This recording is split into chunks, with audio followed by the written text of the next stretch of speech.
You ever think about taking a vacation in orbit? Sounds ridiculous, right?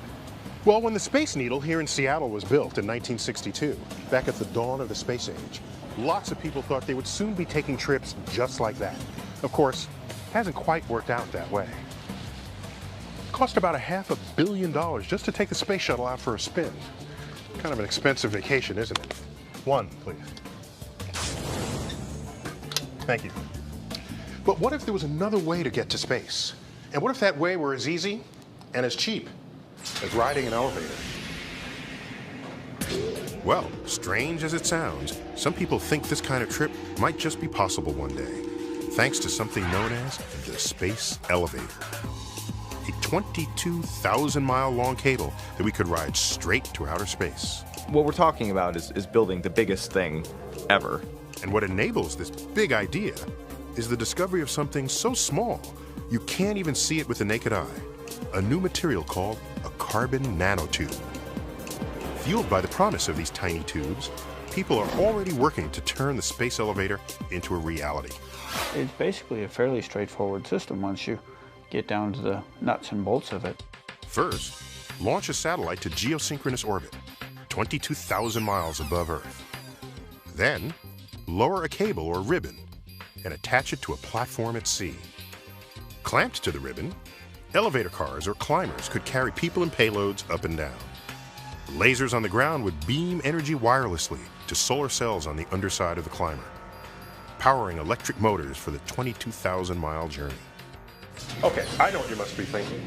A 22,000-mile elevator ride? These people are nuts. Like, what would even hold it up? Well, the idea is not quite as crazy as it sounds. Imagine I have a yo-yo in my hand. As you spin the yo-yo around, the body of the yo-yo is thrust outward, and the string connecting you to the yo-yo is held taut. Well, this is the same principle that would keep the space elevator up. We're basically making a planet-sized yo-yo. A space elevator could be safer and cheaper than rockets, giving routine access to the solar system. Bringing this far-out idea down to Earth, NASA recently funded a competition in New Mexico to build and race space elevator prototypes. It was held at the X Prize Cup, a carnival of cutting-edge space technology. In the tradition of competitions that stretch farther back than Charles Lindbergh's transatlantic flight, the aim is to inspire new advances in technology. Wow! This year, teams of students and weekend inventors are vying for the $150,000 in prizes in the space elevator contest. I heard about this competition and I thought, wow, you don't have to have $1 billion in an aerospace company to do this. We're definitely at the cutting edge. You're going to see stuff go wrong today. The racetrack is a 50-meter ribbon suspended from a crane. Teams had to design and build climbers, then race them to the top of the ribbon. In place of the laser that might otherwise power a real space elevator, they could use only energy from the sun or beam from the ground. The best time wins, as long as you go faster than a meter per second. One of the first to try their luck is a high school team from Germany, with an elevator sporting an intimidating solar panel and name. Turbo crawler. Turbo crawler. Yeah. All right, that sounds mean. Sounds like it's gonna win. Yes. But as Turbo Crawler is about to take off, the wind picks up. Turbo Crawler gets out of hand, and the Germans are grounded, at least for the time being.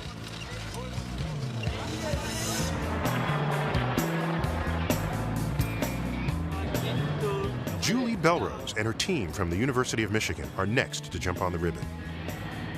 The whole big idea behind doing this is to get engineers in school to start working on this. At the end of this event, there are kids here who are going to know more about space elevator technology than NASA scientists are.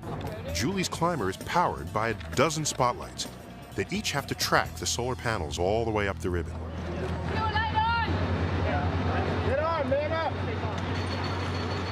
The climber gets off to a good start. But the higher it rises, the harder it becomes to hit the solar panels with the spotlights to keep it going. After about 6 minutes of stopping and starting, the climber reaches the top. We didn't make it in the time required, but one of the goals is to make it to the top, so we're very happy. NASA's prize money is safe, at least until the contest resumes the next day. Now, if you think the whole idea of an elevator to space sounds like science fiction, you're right. It was popularized in the late 1970s in a sci-fi novel called The Fountains of Paradise by Arthur C. Clarke. At last, we can build the space elevator, and then we will have a stairway to heaven, a bridge to the stars. But as long as people have dreamed of building that bridge to the stars, no material existed to make a cable that's strong enough. That is, until we found that one of nature's most common atoms, carbon, was leading a secret life. I wouldn't say carbon is promiscuous. I would just say it's very open-minded. Carbon atoms just love to form extremely strong chemical bonds with one another. We knew they could be arranged in a lattice to form diamond, or in sheets to form graphite. But until recently, we had no idea they could also form tiny spheres called buckyballs, and tiny tubes called carbon nanotubes. Much stronger and lighter than steel, and able to conduct electricity, these cylinders of pure carbon have been called a wonder material, a new building block that might be used in everything from electronics to airplanes. But as a space elevator cable, carbon nanotubes have some big problems. The longest ones ever made are only a few centimeters, and joining them together end to end, one at a time, is simply not practical. So how would we ever use these tiny tubes to make a cable that's 22,000 miles long? Deep in the heart of Texas, scientists are taking a different approach to assembling carbon nanotubes. It's the dream of the future, but it's an achievable dream. To make a batch of carbon nanotubes, bake a silicon plate coated with iron particles at 1,300 degrees Fahrenheit in a special oven. Then add a dash of acetylene, a gas that contains carbon. When acetylene comes in contact with the iron, it releases its carbon atoms, which assemble, as seen here, into nanotubes. When the plate comes out, it's coated with a black soot that contains trillions of carbon nanotubes, all aligned vertically in what Ray Bachman calls a forest. Think of a bamboo forest. But unlike a real bamboo forest, the trees in a nanotube forest tend to stick together, thanks to a faint force operating at the nanoscale, called the van der Waals force. It's sort of like magnetism. So when you pull one nanotube out, you pull its neighbors, and then they pull out their neighbors. Pulling a whole row of nanotubes from the forest on the left, they can draw out a ribbon of pure carbon nanotubes, held together by nothing but the van der Waals force. This ribbon is less than 1,000th the thickness of a human hair, and it's stronger than steel. But can nanotube ribbons ever be made strong enough for a space elevator cable? That is an unresolved question. But in science and technology, I've learned to never use the word never. Back in New Mexico, the mood is more optimistic as the second day of the space elevator competition gets underway. Among those hoping to claim NASA's $150,000 prize is Brian Turner, captain of a truly homegrown team, the Kansas City Space Pirates. I've got my dad, my stepdad, my mom, my uncle, great Uncle Max. Uncle Max, I'm Neil Tyson. Neil. All right, you're one of the family affair. If you win, that probably means more to you than just getting the money. Oh yeah. I don't know. I think.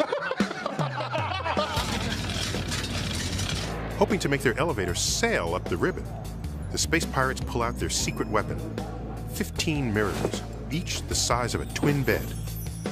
One person in each mirror. Beaming sunlight to your collecting mirror, right, to the solar panels, right, giving the energy to climb. Right. Are you ready? All right, here we go.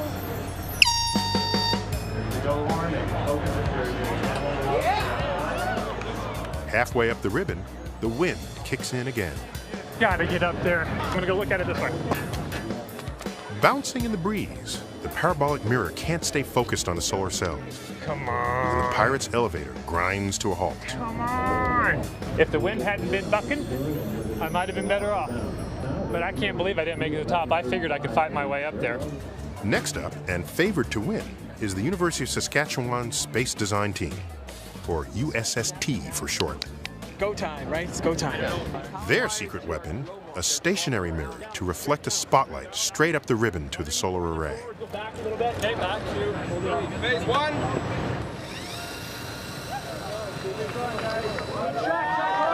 It looks like they'd make it to the top in record time, fast enough to claim the $150,000 prize. So they win? We have to have a little discussion about that. Before the prize money can be awarded, the remaining teams get one last chance. The German turbo crawler crawls all the way to the top, but it's no prize winner. And late in the day, a team of high school students from California posts an impressive 2-minute run. Pretty good that we got 2:02. It's going on our resumes. Yeah. But in the end, the prize money went unclaimed because it turns out Saskatchewan fell just short of the minimum speed of 1 meter per second. I mean, next year most of us are coming back, and we are going to just totally, take it up 2 notches and just go all out. But will we ever take a ride in a real space elevator? I think it's crazy, but I still think it's possible, and I think it's something that if we can do it, we should do it. Well, one thing's for sure. We've got a long way to go before that happens. But who knows? Perhaps someday technology will catch up with our imaginations and take the space elevator out of the realm of science fiction once and for all.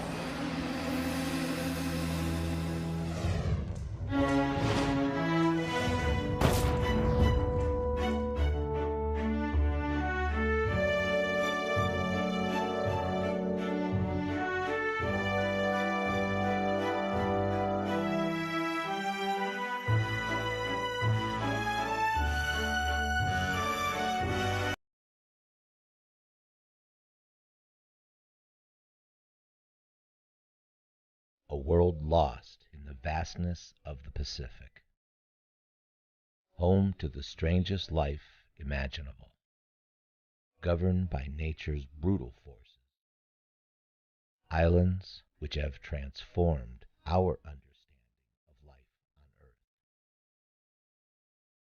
The Galapagos lies remote, 600 miles off the coast of South America, straddling the equator. There are 13 main islands, sprinkled with more than 100 islets, rocks, and reefs. Each island has its own character.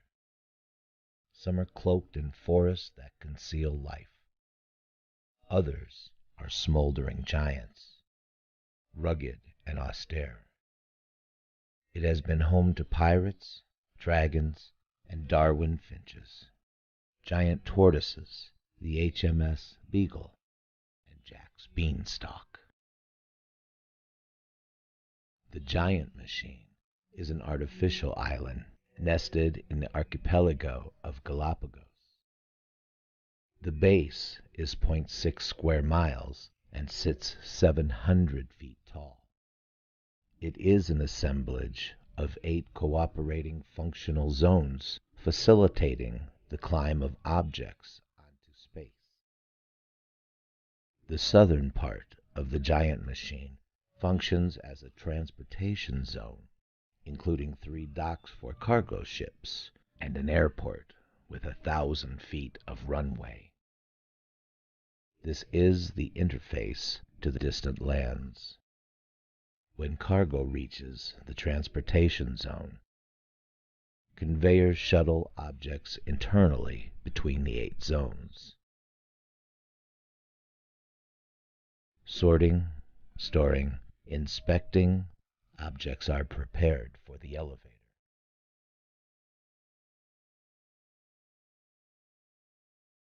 After final documentation of objects, the capsule will be attached to the climber.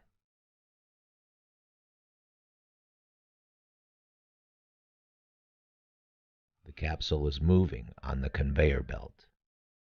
The launching zone is prepared to receive the capsule, while stabilizers restrain the head of the climber.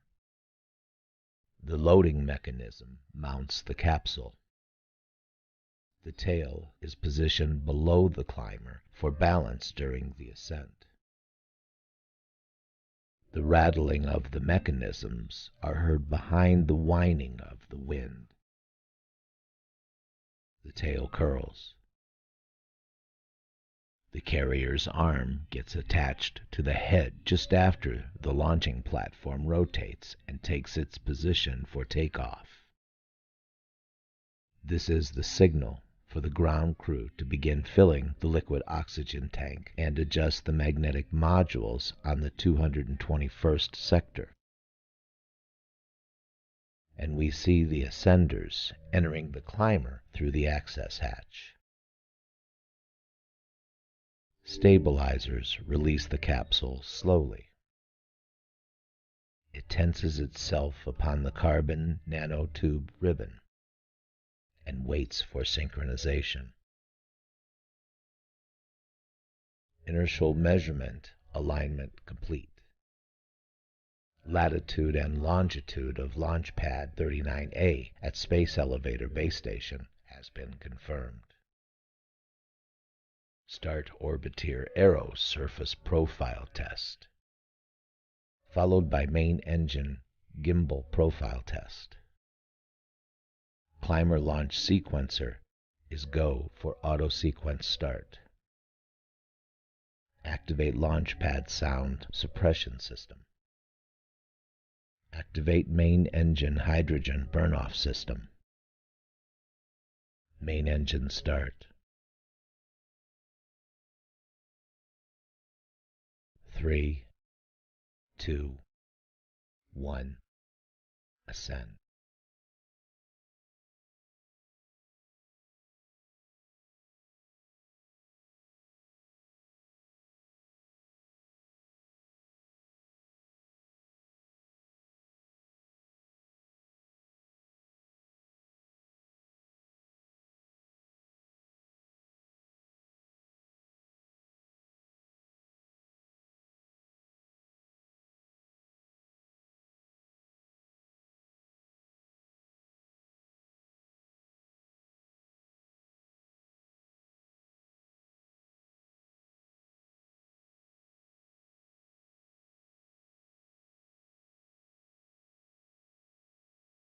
Between dusty clouds, we see a point on a line that seems to barely move.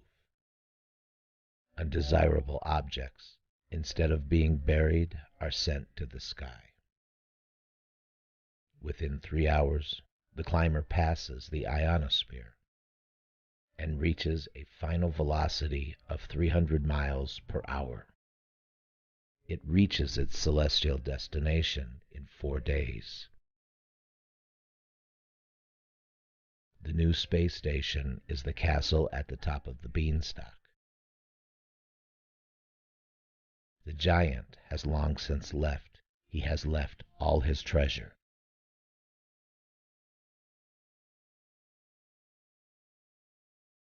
Rules are different up here in the castle. Things are allowed that are not below. Experiments can be conducted. Thoughts can be entertained.